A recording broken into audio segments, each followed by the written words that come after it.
पंचगंगा नदीत कोल्हापूर शहरासह ग्रामीण भागातील सांडपाणी आणि साखर कारखान्यांचं मळी मिश्रित पाणी मिसळत आहे। त्यामुळे पंचगंगेचं पाणी प्रचंड दूषित बनलं असून पाण्यातील ऑक्सिजनचं प्रमाण कमी झालंय। त्यामुळे लाखो मासे मृत्युमुखी पडले आहेत। या माशांचा खच आता सुर्वे आणि रुकडी बंधाऱ्याजवळ साचला असून मासे फुगून कुजू लागले आहेत।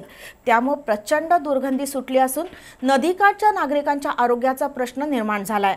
या पार्श्वभूमीवर ई-वॉर्ड संघर्ष समितीने प्रदूषण नियंत्रण मंडळाच्या अधिकाऱ्यांची भेट घेऊन पंचनामा करायला भाग पाडलं।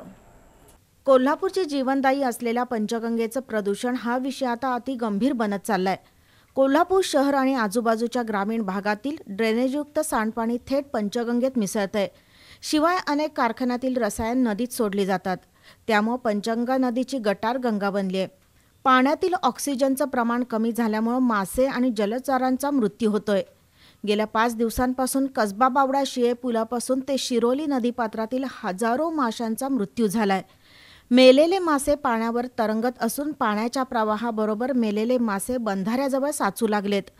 गांधीनगर वळिवडे येथील सुर्वे बंधाऱ्याजवळ तसंच रुकडी बंधाऱ्याजवळ मेलेल्या लाखो माशांचा आणि जलचरांचा अक्षरशः थर साचलाय। हे मासे फुगले असून कुजून त्याची दुर्गंधी सुटली आहे। नदीकाठावरच्या शेतकऱ्यांना दुर्गंधीचा त्रास असह्य होतोय।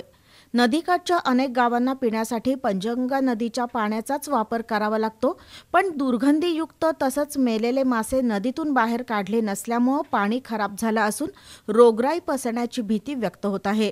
प्रशासनाने याची गंभीर दखल घ्यावी अशी मागणी ग्रामस्थांमधून होत आहे। हे मासे एवढे मृत्युमुखी पडलेले आहेत, इतके आणि जास्त प्रमाणात येत आहेत मासे। हे जर नाही काढले तर हेच पाणी पुरवठा गावागावांना होतोय आणि हेच पाणी जर पिले माणसांची तब्येत बिघडू शकते किंवा त्यांना हागवण लागू शकते। परत जनावरांना ह्याचा धोका आहे, जनावर ह्यानं मृत्युमुखी पडू शकतात।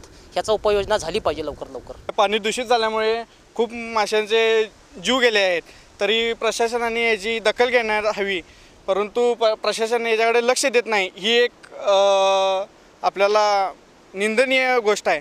आणि तसेच माशाचा खच असल्याने पाणी खूप प्रमाणात दूषित होत आहे, तरी शेतकऱ्यांना खूप याचा त्रास होणार आहे। तरी पिण्यायोग्य पाणी नाही, तरी माझं असं म्हणणं आहे की प्रशासनाने लवकरात लवकर येऊन ही जी उपाययोजना करायला हवी। गेले 5 दिवस पंचगंगा नदीतील मासे मोठ्या संख्येने मृत्युमुखी पडत असूनही प्रदूषण नियंत्रण मंडळाने गांधारीची भूमिका बजावली आहे। दरम्यान आज ई-वॉर्ड लोककल्याण संघर्ष समितीचे ॲडव्होकेट बाबा इंदुलकर, प्रदूषण नियंत्रण मंडळाचे प्रादेशिक अधिकारी रवींद्र आंधळे यांची भेट घेऊन दूषित पाणी आणि मृत माशांचे नमुने घेऊन पंचनामा करावा अशी मागणी केली। त्यानुसार कक्ष अधिकारी निलेश मरभड यांनी सुर्वे बंधाऱ्याजवळील पाणी आणि मृत माशांचे नमुने तपासण्यासाठी घेतले आहेत। सांगितल्यानुसार मी मृत माशाचा नमुना घेतलेला आहे आणि इथल्या पाण्याचा देखील नमुना घेतलेला आहे। तो आपल्या प्रयोगशाळेमध्ये जाईल आणि त्याच्यानुसार आपल्याला कळेल की नक्की एक्झॅक्टली कशामुळे काय झालेलं आहे।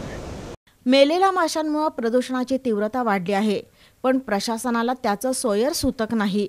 मेलेले मासे नदीच्या बाहेर काढले नाही तर गंभीर समस्या निर्माण होण्याची भीती ॲडव्होकेट बाबा इंदुलकर आणि दिलीप देसाई यांनी व्यक्त केली।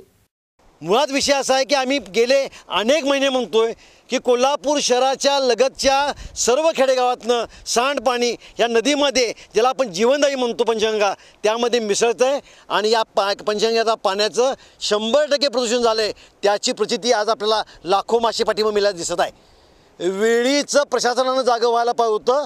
एवढी मोठी घटना घडते आणि या ठिकाणी कुठलाही शासकीय अधिकारी येत नाही, ह्याची दुरुस्ती करण्याचा प्रयत्न करत नाही। मेलेले मासे नदीतनं बाहेर काढून टाकावे आणि पाणी वाचवावं यासाठी काही प्रयत्न होत नाही। अत्यंत दुर्दैवी बाब। 75व्या स्वातंत्र्य वर्षाच्या काळी अशा गोष्टी होतात।